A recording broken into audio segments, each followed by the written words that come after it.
Ya Rasulullah, ahlaktu, saya ini orang yang rusak.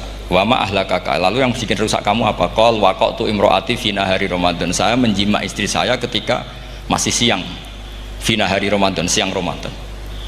Walhasil Nabi tidak menyuruh hanya kodok, tapi menyuruh kafaroh. Kafarohnya itu merdekakan budak, atau memberi makan 60 orang miskin, atau puasa berapa?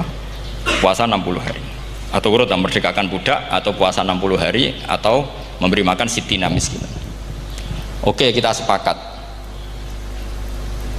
Sepakat ya, hadis itu sahih dan diulang-ulang oleh ashabus sunan. Oke, riwayatnya agak masalah. Sekarang kita analisis maknanya.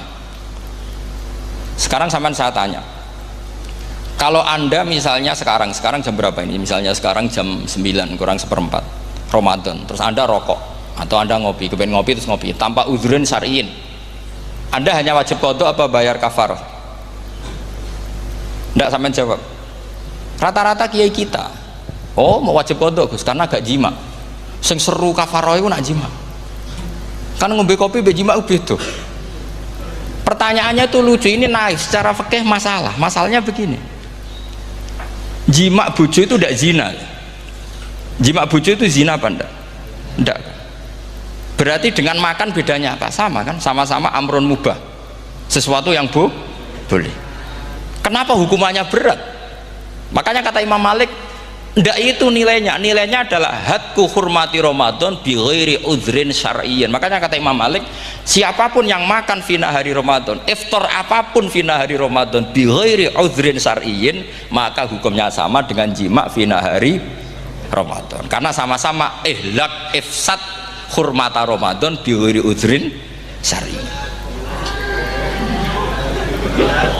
Dan ini ilmiah, kamu udah harus cocok, tapi otak kamu harus percaya. Loh iya kan, beda kan? Saya secara nafsu tidak cocok, cek berarti, tapi ilmiah saya setuju. Kalau kiai kandani itu kan pasti pakai badul amsilah, kan nggak mungkin semua contoh disebut.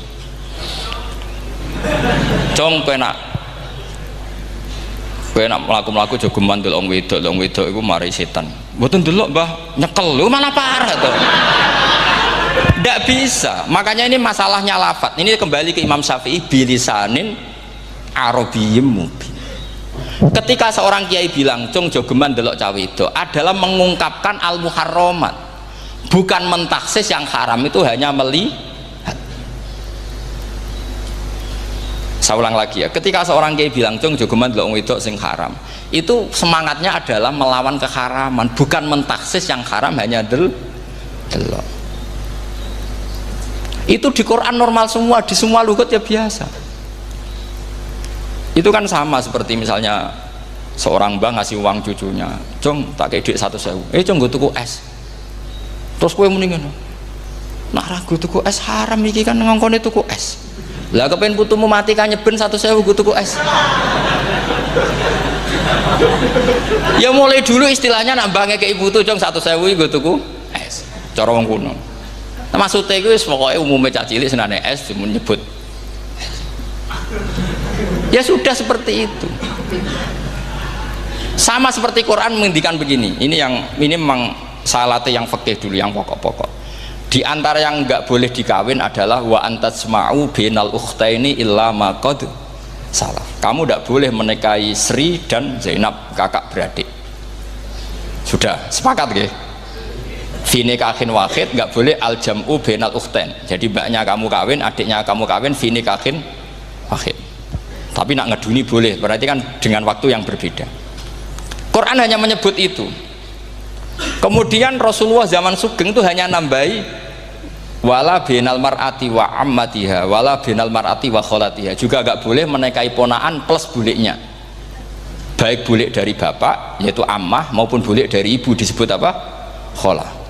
Kemudian ulama fikih merasa ada yang kurang, ditambahi lagi dua perempuan yang andekan yang satu itu lelaki kok haram nikah, berarti haram jam'u fi nikahin wahid. Misalnya cucu rabibahnya boleh enggak? Enggak boleh kan? Berarti kalau sampai mengumpulkan cucu dan mbahnya fi nikahin wahid juga enggak boleh. Tapi orang yang waras itu tidak akan nyalahkan Quran ketika tidak lengkap. wa antasma'u bainal ukhtaini ila ma qad sal, ini tidak lengkap. Yang haram kan tidak hanya jam'u bainal ukhtain, termasuk mengumpulkan cucu dan banyak. Karena Quran nggak mau dengan logika tidak waras, itu tidak mau. Taruh saja orang itu rata-rata mbahnya kan umur 70 tahun, cucunya umur 17 tahun. Kebayang nggak kamu nikahi sehingga adik kan boleh bareng, pasti kamu milih bareng. Makanya Quran hanya bakas wa antasma'u final ukhtain, karena yang mungkin masih menggugah selera itu dua. Tapi kalau cucu sama mbahnya itu, kalau ada yang masih selera kan ya sarap itu. Tapi fikih sebagai kaidah tetap menerangkan termasuk yang haram jam'u adalah bainal mar'ati wajad datiha. Paham sih maksudnya? Artinya ketika menyebut itu tidak jaminan merangkum semua hukum, tapi ba'dul amsilah. Fa'innal akila yaktafiya bi isyaratil ba'di, karena orang kalau punya akal diisyarai sebagian sudah paham. Ini penting kalau aturakan. Jadi ini penting. Nah bayangkan sekarang banyak gerakan-gerakan ahli Quran katanya, tapi nggak memahami ilmu usul fikih. Quran ra ono ya wis. Nang Quran ra ono cerita harame asu, nak ngono asu ya halal. Ora ono Qurane. Sing ra ono iku tekem ora Qur'an, iku aneh-aneh.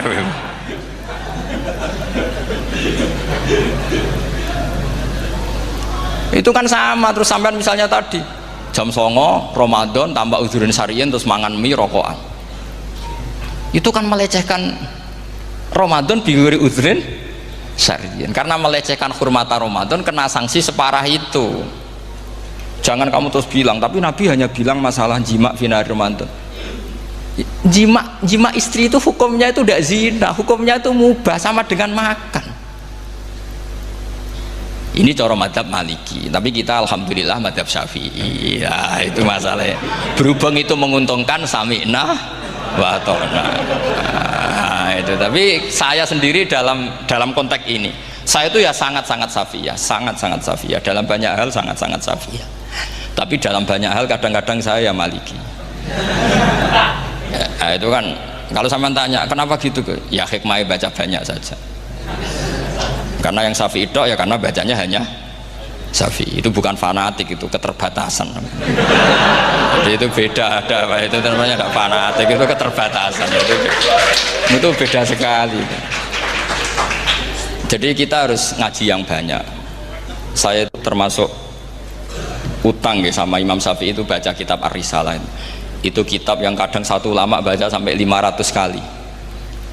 Yaitu Imam Syafi'i itu dalam kitab Risalah itu begini, ini termasuk ulumul Quran yang paling penting. Muqaddimahnya begini, wan nasu sinfani min awalil amri, wan nasu sinfani. Ketika Rasulullah datang membawa Quran itu manusia hanya ada dua, al kuffar sing dari jenis ahli kitab dan kuffar dari jenis yang tidak ahli kitab. Bahkan tidak ada orang Islam zaman itu.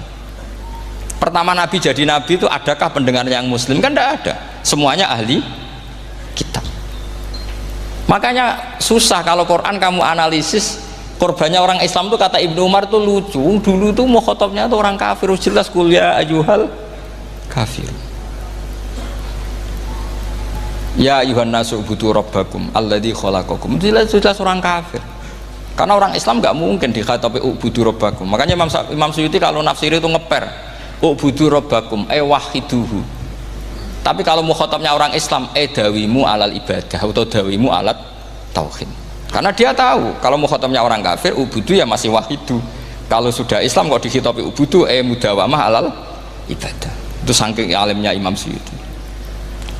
Ini saya teruskan. Kalau mukhatabnya itu orang kafir ahli kitab, itu kemungkinannya ya dua cara mereaksi Quran. Yaitu disebut lam yakunil ladzina kafaru min ahlil kitabi wal musyrikina munfakina hatta ta'tiyahumul. Jadi lam yakunil ladzina kafaru, jelas kafaru itu umum. Kemudian ditafsir kafaru itu ada yang min ahlil kitabi, berarti kafaru yang jenis Yahudi Nasrani. Ada kafaru yang min ahlil kitabi wal musyrikin, kafaru yang jenis musyrikin, yaitu kafir Mekah. Karena cara kaidah nahwu al atfu yaqtadi taghayyur, kalau ada ataf pasti konteksnya beda. Ja'a Zaidun wa Amrun, berarti Zaid ada Amar, Amar ya ada Bakar, karena Ja'a Zaidun wa Amrun wa Bakrun, pasti orang ini berbeda. Tidak boleh orang yang sama kamu pakai ataf. Ini sudah clear ya ini ya. Kemudian cara pandang mereka ya beda. Ketika Rasulullah mengajak tauhid, itu ahli kitab tidak masalah. Memang harusnya Tuhan itu satu. Tidak masalah bagi ahli kitab. Problem bagi ahli kitab adalah Muhammad itu nabi. Itu kita nggak suka. Kalau Tuhan satu oke, tapi kalau Muhammad nabi tidak oke. Kita bisa jadi nabi, kata mereka, karena mereka merasa nasabnya sampai Ibrahim. Sementara zaman itu mereka sanksi Muhammad itu nasabnya konti, gak jelas. Ini penting kalau aturakan. Sehingga dalam konteks ini Allah menjawab ahli kitab dulu. Ini itu disebut Muhammad itu nasabnya jelas. Ini itu fihi ayatum bayinatum maqamu Ibrahim. Ini bisa dengarin. Ibrahim itu jelas pernah ke Mekah. Bukti Ibrahim pernah ke Mekah adalah jejak kaki Ibrahim di makam apa? Makam mereka, artinya buatan kuburan, buatan jejak kaki Ibrahim ketika bangun Ka'bah. Fihi ayatum bayinatum maqamu Ibrahim. Pun. Kalau Ibrahim pernah di Mekah, artinya beliau pernah nikah di Mekah. Paling tidak punya dzurriyyah di Mekah. Ini gua Ismail dibawa ke Mekah. Jelas ayatnya wa idh yarfa'u Ibrahimul qawaida minal baiti wa Ismail. Ini dengarin ya. Sebab itu saking alimnya berjanji itu beliau tahu betul masalah utama Rasulullah Muhammad adalah disangsikan nasabnya. Sebab itu kitab berjanji pertama cerita setelah dia alhamdulillah macam-macam awal ma'anab tadi saat terus dia bilang wa ba'du fa'akul huwa Muhammad bin Abdillah bin Abdil Muttalib. Saat terus ya wa ba'du wa Muhammad bin Abdillah bin Abdil Muttalib wasmu syaibatul hamdi humitat khisaluhus saniyah. Saat terus ibnu Kusoyin, saat terus sumiyya bi Kusoy litaqasi fi biladi kudu'atal qasiyah. Karena dia tahu yang masalah bagi Rasulullah itu adalah masalah nasab bagi mereka loh, bagi mereka yang kafir. Terus beliau ngendikan ditutup wa adnanu bila raibin inda dawil ulumin nasabiyah ila dhabihi Ismaila nisbatuhu wamun. Jelas saya Adnan itu pasti puter cucu-cucunya Nabi Ismail. Karena orang Yahudi yang di soal Muhammad itu, kamu itu siapa kok tahu-tahu Nabi? Kamu orang Arab itu tidak pernah ada Nabi. Yang Nabi itu normalnya orang Israel, yaitu turunan Yahudi, karena Yahuda bin Yakub bin Ishak bin Ibrahim. Akhirnya Allah membuktikan fihi ayatum bayinatum maqami. Bukti kalau Ibrahim pernah di Mekah adalah jejak kakinya di Mekah, itu dekat Ka'bah. Ini jawaban Allah yang tentang ahli kitab, karena sudah jelimet. Ada ilmu ansab, ada ilmu nasab, ada polemik kitab samawi. Kalau kafir Mekah ini goblok-goblok. Ketika Rasulullah pakai teori tauhid, orang kafir Mekah itu sangat gobloknya bilang gini, Muhammad, kita ini urusannya banyak, utang kita banyak, kasus saya banyak, kok Tuhannya satu itu tidak cukup? Yaitu mereka mengatakan aja'alal alihata ilahau wahida inna hadza la syai'un ujab. Bagaimana Tuhan hanya satu, urusan kita banyak, masalah kita banyak, Tuhan nggak boleh satu, harus banyak sejumlah urusan kita. Ada Tuhan BPKB, Tuhan macam-macam lah, ada Tuhan kredit, Tuhan kas, macam-macam lah kan, sesuai sebanyak urusan kita. Mereka tanya aja'alal alihata ilahau wahida, masa Tuhan satu, inna hadza la syai'un ujab. Ini aneh. Tapi Rasulullah dengan sabarnya, kalau yang seperti ini Allah menjelaskannya beda dengan yang pertama. Karena tadi orang kafir itu bisa min ahlil kitab, bisa wal musyrikin. Lam yakunil ladzina kafaru min ahlil kitab, ada yang wal musyrikin. Semuanya ini tidak pernah munfakina hatta ta'tiyahumul bayyinah. Mereka tidak pernah tercerabut dari pikiran mereka, dari mainstream mereka, sampai ada bayyinah. Bayyinah itu kejelasan kebenaran atau benar yang begitu jelas. Itu siapa? Rasulun minallah yatslu suhufam mutahhar. Akhirnya Nabi sabar. Saking sabarnya Nabi itu ngomong gini, ya di khalayak umum, mukhatamnya ya kafir semua. Hei saudara-saudara kami suku Quraisy, kita ini sebangsa. Nabi tanya, Muhammad, ajaran kami itu benar karena kamu itu orang yang kita percaya, tapi kali ini Anda aneh karena ngajak satu Tuhan. Itu tidak mungkin, urusan kita banyak, satu Tuhan enggak mungkin, Tuhan harus banyak. Kita punya 3 aja kurang banyak kan, banyak punya Lata, Uzza, Hubal. Rasulullah dengan sabarnya ngendikan gini, hei kaumku, kalau kamu jadi pembantu, jadi buruh, senang mana punya majikan banyak sama majikan satu? Kalau majikannya banyak, itu perintahnya beda-beda, seleranya beda. Semua harus kamu lakoni, semua harus kamu taklui karena kamu harus nurut. Wah ya repot mat kalau di majikan banyak, ngerepoti mesti. Rasulullah tinggal nimpali, Tuhan kamu itu majikan kamu, kalau Tuhannya banyak perintahnya ya banyak, seleranya beda-beda. Kamu bingung nggak? Wah ya bingung kan, ya udahlah mat satu aja. Akhirnya mereka masuk Islam. Nah itu disebut Nabi itu fatonah, punya kecerdasan artikulatif. Kalau menjelaskan itu masuk akal. Nah itu disebut dorobawahu matalar rojulan fihi syuraka'u mutasyakisuna wa rojulan salamal lirojul hal yastiawiyani masalah alhamdulillah. Nah ini penting. Allah membuat satu perumpamaan bagaimana ada satu pembantu yang punya majikan banyak yang berbeda-beda seleranya, berbeda-beda perintahnya dengan kalau hanya satu majikan. Apakah sama? Mereka jawab tidak sama, enak punya satu majikan. Begitulah Tuhan kamu, harusnya satu.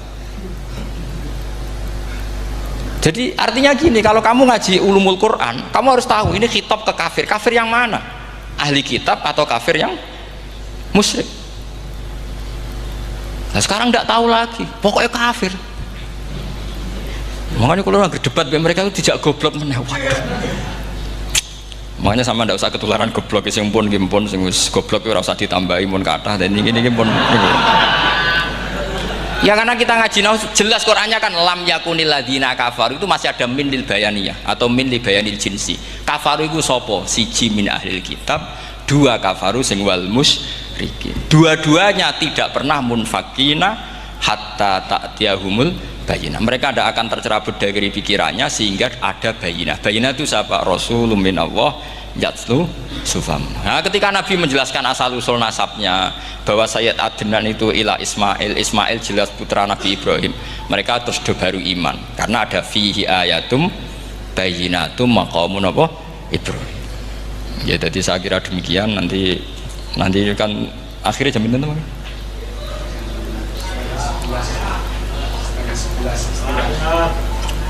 Oh, ini jam pinten istiwa? Nggih, terus saya pikir niku nggih. Kalau misalnya tadi ada tanya jawab ya tanya jawab carane ngalim saja kan. Itu lebih realistis. Karena kalau sampean iskal misalnya saya iskal dengan ini kan malah bingung kan. Kalau kamu terkenal pinter iskal kita gobloke. Nah wis pinter kok iskal gitu. Jadi saya niru ilmunya Abu Nawas. Abu Nawas sudah bisa pidato. Nggak bisa pidato, suatu saat dipaksa pidato sama khalifah itu. Hei para hadirin, kamu pinter apa goblok?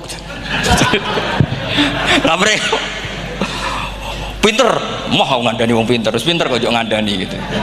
Akhirnya hadirin itu kan karena seneng sama Abu Nawas itu seneng. Ya sudah Abu Nawas, kalau gitu kita goblok. Aku mau mengambil wong goblok. Akhirnya terus wassalamualaikum warahmatullahi wabarakatuh. Jadi itu Abu Nawas juga bisa pidato, tapi dia tahu saja caranya menyelesaikan masalah. Jadi itu Abu Nawas. Jadi ya orangnya kacau tapi cerdas itu, makanya jadi guyonan.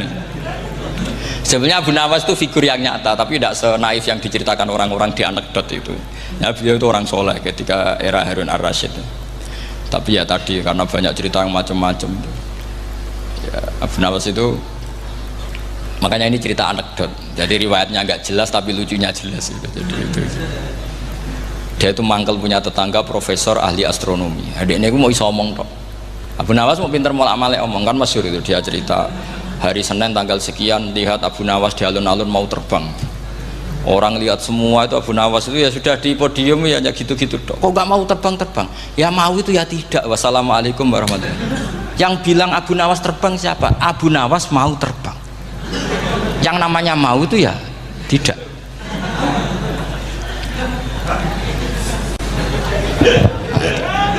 Pernah dia itu lomba sama Harun ar-Rasyid, siapa paling banyak pengunjung rumahnya di alun-alun. Harun Rasyid bikin khemah, dia bikin khemah. Tentu cerita ini bohong, yakini ini bohong, makanya ini bohong tenang. Makanya ini anekdot, hanya guyonan. Harun Rasyid karena dia raja itu ada apel, ada makanan macam-macam. Ya tentu pengunjungnya banyak. Batas akhir itu penilaian jam 12 malam. Abu Nawas tenang, satu pun nggak ada pengunjung, nggak ada makanan, nggak ada apa. Pas jam 12 rumahnya dia, kemahnya dibakar. Orang ke dia semua. Dit menang dia karena jumlahnya. Bahkan Harun Rasyid itu datang ke kemahnya dia. Karena lombanya kan pengumpulan massa terbanyak. Dit jam 12. Harun Rasyid pikirannya, santri ya guys, sugoi jajan mesti teko. Pikirannya gitu. Abu Nawas pikirannya beda, jenenge ana kebakaran pasti datang. Wis dihitung biaya khemah sama hadiahnya banyak hadiahnya. Yang ahli falak ini punya ilmu yang rasional, yang pinter sekali. Dia ilmuwan bahwa bumi itu bulat-bulat.